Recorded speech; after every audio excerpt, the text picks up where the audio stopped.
High, কবিগুরু রবীন্দ্রনাথের জন্মদিবস 25শে বৈশাখ উপলক্ষে আমি ভাবলাম চলো একটা লুক ক্রিয়েট করা যাক। জানি না যদিও কতটা পারবো, বাট আমি চেষ্টা করব।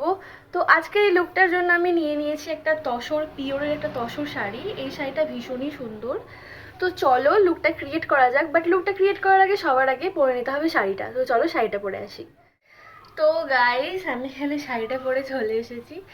তো অ্যাকচুয়ালি আমি দেখাতে পারছি না, বাট শাড়িটা খুব সুন্দর। আমার কেমন লাগছে আমি জানি না। তো চলো এবার আমি পরে নেবো মালা। তো আমার কাছে মালা দুটো অপশন আছে, আমি দেখি কোনটা বেশি ভালো লাগছে। এটা এটা একটা অপশন, আর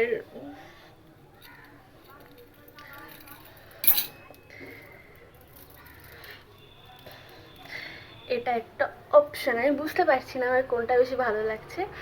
তো দেখি কোনটা পরিয়ে লাস্ট অব্দি। তো করে নেবো এবার আমি বেস মেকআপ। তো বেস মেকআপ আমি একদমই কোনো ফাউন্ডেশন ইউজ করবো না, বিকজ প্রচণ্ড গরম। তো আমি এই কালার কারেক্টারটা থেকে সবটা করে নেব। তো আমি মেকআপটা করে আসছি। তো গাইজ, আমি এখানে বেস মেকআপ করে চলে এসেছি। ভীষণ নো মেকআপ মেকআপ লুক হয়েছে, আর এই গরমের জন্য এটাই পারফেক্ট। আর আমি কোনো আই মেকআপ করি না, যেহেতু আমার চোখের তলায় ডার্ক সার্কেল আছে। তো দেখি আজকে কি করা যায়। আমি আকাশে পাতিয়া গান শুনেছি, শুনেছি তোমারই গান, আমি শুনেছি তোমাদের গান, ও গো বিদেশিনী।